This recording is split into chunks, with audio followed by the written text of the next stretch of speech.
Bonjour à toutes et à tous, c'est Scar de chez Mes Design. Aujourd'hui on se retrouve pour un nouveau tutoriel.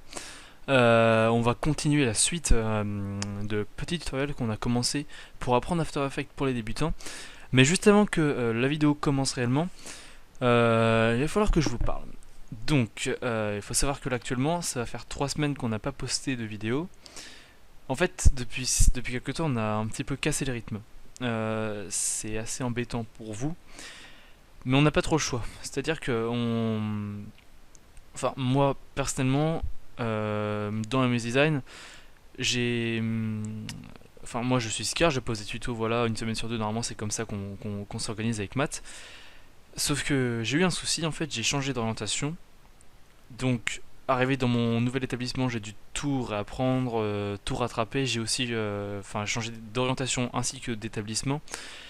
Du coup, faire des tutos plus rattraper tout le retard que j'avais eu à cause du changement d'orientation, ça a été très très très difficile. Et j'ai pas beaucoup trouvé le temps pour faire des tutos parce que bon malheureusement je vais quand même laisser passer les études avant MS Design. C'est c'est quand même la priorité. Donc c'est pour ça que oui actuellement on poste pas beaucoup de tutoriels. On s'en excuse vraiment réellement. On n'est pas très actif non plus sur Facebook. Donc là en fait nous venons d'atteindre les 9000 abonnés. C'est énorme la vache, c'est vraiment énorme. Et on a de plus en plus de mails, de messages sur Facebook. Malheureusement, on peut pas répondre à tout le monde. Il y a vraiment beaucoup de personnes qui nous envoient des messages. Et une personne qui nous envoie un message, en fait, c'est souvent un problème à résoudre, des conseils à donner. Donc c'est pas une question pour répondre par oui ou non. Il faut vraiment passer du temps à répondre. Il faut vraiment bien s'impliquer avec la personne. Donc vous comprenez que si on répond pas à tout le monde, c'est pas parce qu'on vous ignore, c'est que on n'a pas le temps. Tout simplement. Mais bon, voilà, fin de parenthèse, on vous remercie quand même énormément d'être aussi nombreux à nous suivre. On pensait pas avoir autant de succès là-dessus. Donc voilà, maintenant on va pouvoir commencer notre tutoriel sans plus attendre. Là en fait aujourd'hui je vais vous parler des bases. Enfin Mathieu a déjà présenté les bases. Moi je vais vous parler en fait de quelques petites fonctionnalités très essentielles qui vont vous servir beaucoup par la suite. Donc c'est les masques, la notion de caméra, il y a plein de petites choses. Donc déjà on va créer une nouvelle composition. Donc comme Matt l'a présenté dans la dernière vidéo, voilà on crée notre composition, on va l'appeler vidéo. Hop. Donc largeur 1920, hauteur 80 pixels, c'est parfait. On va mettre environ une durée de 30 secondes, voilà. Et le fond on va le mettre en noir, c'est parfait. Euh, alors on va commencer en fait en priorité par vous parler des masques. Qu'est-ce qu'un masque? Alors je vais vous montrer ça en fait, c'est extrêmement simple. Il faudra que je trouve une petite photo. Je dois en avoir dans mes utilitaires. Ah oui, juste une règle assez importante dans le graphisme.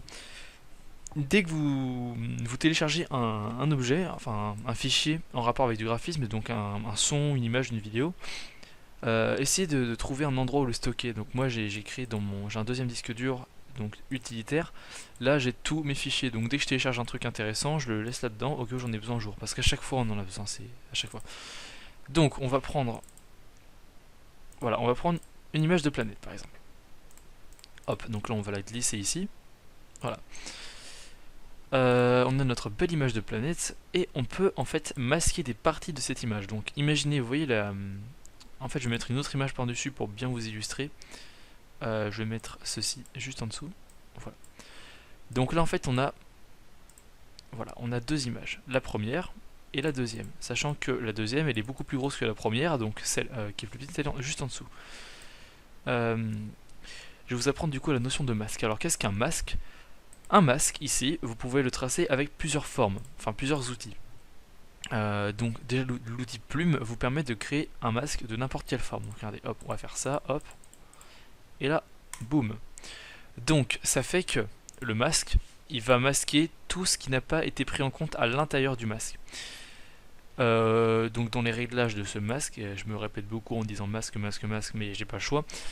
Ici, on peut choisir d'inverser le masque. Donc c'est-à-dire que au lieu de faire disparaître tout ce qui n'est pas à l'intérieur, il va faire disparaître tout ce qui n'est pas, tout ce qui n'est pas extérieur, et bien il va faire disparaître tout ce qui n'est pas à l'intérieur. Donc inversé, et voilà, donc tout ce qui n'est pas à l'intérieur du masque disparaît. Et on peut bouger notre masque comme on le veut pour voir l'image qui est juste derrière. Ce qui est intéressant, c'est qu'on peut aussi les modifier en fonction du temps. Donc, tracer du masque, je peux cocher par exemple à 0 secondes, je vais cocher tracer du masque, et je vais à 2 secondes. Et hop, on va prendre le masque, on va le modifier un peu. Merde, qu'est-ce que j'ai fait? Voilà, donc on va faire ça par exemple. Hop. Et si on retourne à 0 secondes, on remarque que le masque a bougé, comme ceci. Maintenant on va le supprimer. En fait, un masque, on peut le faire avec n'importe quoi. Donc, je vais prendre par exemple l'outil rectangle, ou l'outil rond, ou l'outil ce que je veux. En fait, à partir du moment où on prend un outil, et qu'on sélectionne une image ou un... Parce qu'en fait, les masques, on peut aussi les appliquer sur, par exemple, des compositions, ou des vidéos. Donc, je vais prendre cette image, et je vais créer un rectangle. Et voilà, donc en fait, directement, le masque est directement appliqué sous forme de rectangle, et on peut encore l'inverser comme on veut. Voilà. Donc comme je le disais, on peut prendre des compositions entières, donc par exemple, hop, je prends ma composition là, je peux pas, bah, je sais pas trop comment vous illustrer tout ça en fait. La composition vidéo, on peut masquer en fait, on peut s'en servir exactement comme l'image dans laquelle je me sers. C'est pareil pour les vidéos encore une fois. Donc quelque chose d'intéressant aussi que vous pouvez faire, c'est, on va faire un rond, vous pouvez faire un petit contour progressif. Imaginez vous voulez incruster une image dans une autre image, et bien pour faire plus réaliste, pour pas qu'il y ait de séparation brute, on peut activer le contour progressif du masque. Donc c'est à dire que ça va faire comme ceci. Voilà. Donc là en fait, vous voyez, c'est comme si on avait incrusté l'espèce de petite planète. Voilà, comme ceci. Voilà. Qu'est-ce que je peux vous dire d'autre sur les masques? Pour l'instant c'est à peu près tout. Ça c'est vraiment la base de la base, hein, mais on peut faire plein de trucs. Par exemple, on peut faire des jeux de lumière. Imaginons, on a une vidéo assez sombre. Donc ce qu'on fait, on fait un solide tout blanc. Et ce qu'on fait, c'est qu'on crée un masque en fait, comme ceci, voilà. Hop, et dans les réglages du masque, déjà on inverse le masque et hop, on fait ça. On fait ça. Et on n'a qu'à baisser un petit peu la luminosité pour, voilà, pour mettre comme une espèce de filtre en fait. On peut vraiment s'amuser à faire tout et n'importe quoi avec. Donc il y a nos masques, nos solides, etc. On peut créer notre texte, voilà. Donc maintenant les masques, vous savez comment ça fonctionne. On peut aussi créer un masque à partir d'un texte. Donc on va créer un texte, on va l'appeler MS Design. Je vais sûrement éternuer. Ah non, non, j'éternue pas.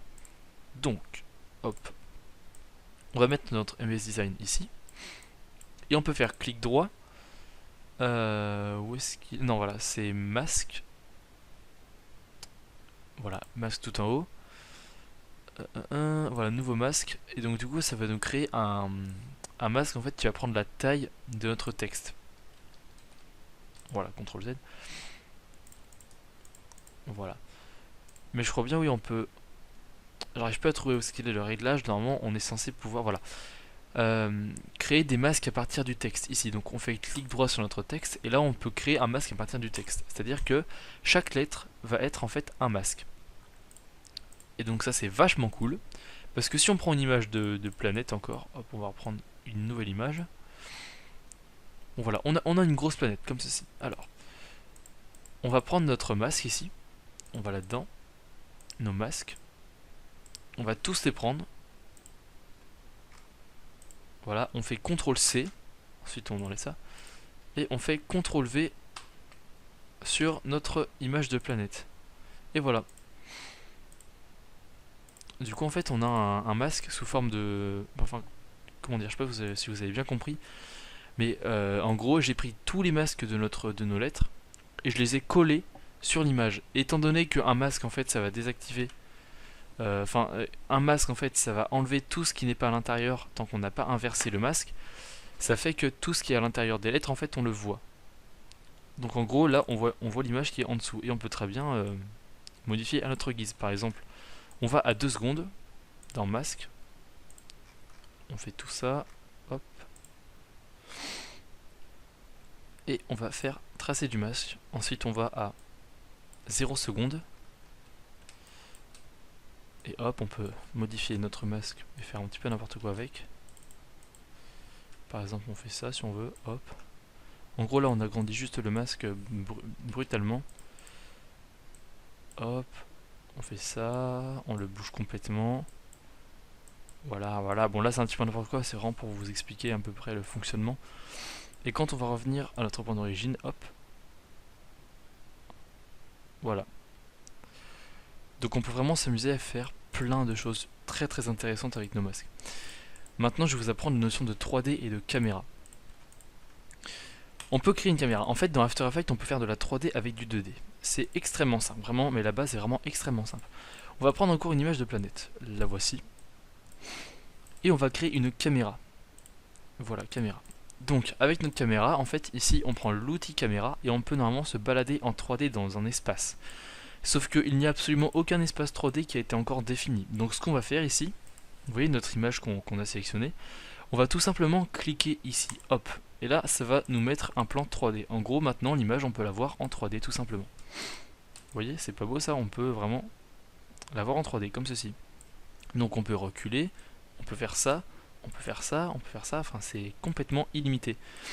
Et on peut même également créer des mouvements, donc quand on appuie sur P comme position, donc sur la caméra, on clique sur P par exemple à 0 secondes, ensuite on va à 2 secondes, ensuite on fait ça, et on peut voir que, voilà, on se balade en 3D en fait, alors que c'est qu'une espèce de petite image 2D. Mais c'est pas tout, en fait, un des trucs les plus sympas de la caméra, je trouve, c'est la profondeur de champ qui est intégrée directement dans le logiciel. Qu'est-ce que la profondeur de champ? Bah, c'est en fait un flou, c'est comme si on faisait un focus sur un endroit précis. Donc, j'active la profondeur de champ à partir de maintenant. Ensuite, je vais là, et je peux modifier ma distance de mise au point. J'aimerais bien qu'il s'active bien sur mon petit solide. Hop. Donc déjà on peut faire un zoom avec la caméra. C'est comme si en fait on faisait un zoom normal quoi. Donc moi je vais dézoomer un petit peu.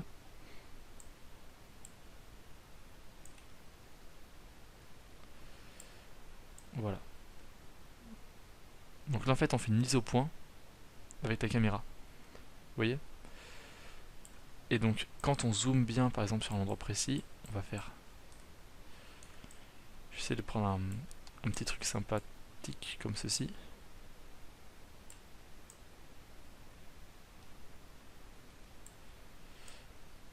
Hop. Voilà. Donc là comme vous pouvez voir en fait j'ai juste... Voilà, j'applique juste en fait un zoom à un endroit donné. Donc, comment vous expliquer ça? Là, en fait, j'ai défini une profondeur de champ. En fait, je veux que on ait un focus, qu'en fait la distance de mise au point de la caméra soit égale à 602 pixels. C'est-à-dire qu'entre la caméra et ce point ici, là, il y a 602 pixels. Et on peut l'agrandir en fait. Et vous voyez, voilà, ça fait un effet très très très sympa. Et donc l'ouverture, c'est l'intensité du flou. Donc si on met une ouverture extrêmement grande, vraiment on aura vraiment que l'espace qu'on a défini, donc là c'est 500 pixels, qui sera déflouté. Mais si on met une toute petite ouverture, voilà, bah, il y aura de plus en plus de choses qu'on pourra voir autour. Tout simplement. Mais voilà, c'est extrêmement sympa à voir. Donc sachez qu'on peut faire de la 3D maintenant avec quasiment tous les plugins, donc Trapcode Form, Trapcode Particular. On peut même faire de la 3D avec des effets directement intégrés dans After Effects, donc je vais vous montrer ça tout de suite. On va créer un nouveau solide. Hop, on va créer un solide et on va mettre tout simplement un effet, donc CC Particle World. Voilà, ou Particle System 2, c'est la même chose. Et là du coup on a notre... Oups, je fais une petite erreur. On peut se balader en 3D, oula. Pourquoi on peut pas là? Avant que ce soit CC Particle World. Ou alors je dois juste confondre avec Trapcode Form, mais non, c'est bon. Vous voyez, là en fait on peut se balader en 3D dans un espace qu'on a créé avec une caméra.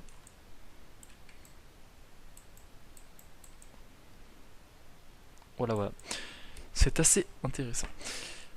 Donc maintenant je pense que je vous ai à peu près tout dit sur les masques. Enfin, il y a encore plein de choses à découvrir, mais là je vous apprenais vraiment la base de la base. Vous en aurez vraiment besoin si vous continuez dans After Effects, et il faut absolument que vous le sachiez. Donc par exemple, imaginez il y a un truc que vous voulez masquer d'une image, et bien tout simplement vous appliquez votre magnifique masque. Avec le masque, on peut faire du morphing, c'est-à-dire qu'on va créer un masque sur une lettre. Ensuite, le masque, on va le modifier pour qu'il forme une autre lettre. Du coup, on va avoir comme une espèce de transformation. Là, je vais vous montrer un petit rendu. Regardez ce que ça donne en fait, un masque en morphing. Voilà. Euh, J'espère que cette vidéo vous aura plu, qu'elle vous aura surtout aidé. Encore une fois, on s'excuse vraiment pour la régularité assez pitoyable de nos tutoriels pour le moment. On va vraiment essayer de régler ça, mais faut vraiment bosser. Pour l'instant, on n'a pas le choix. En plus, il va bientôt y avoir les bacs blancs. Enfin, c'est vraiment extrêmement chiant. Mais ça devrait mieux se passer d'ici les prochains mois. Là, c'est vraiment qu'une question de... On est dans une mauvaise période et voilà, mais ça devrait mieux aller. En tout cas, on vous remercie énormément pour les 9000 abonnés, c'est énorme. On espère vraiment que ça va continuer. Et puis voilà, vous pouvez toujours nous faire des commandes pour notre adresse email. Vous nous envoyez un email, vous nous faites une commande parce que vous avez besoin d'un produit, d'un logo, ni rien. On vous répondra, on vous donnera les informations, un devis, enfin voilà. Sur ce, je vous dis à plus et rendez-vous pour de prochaines vidéos sur MS Design. Salut!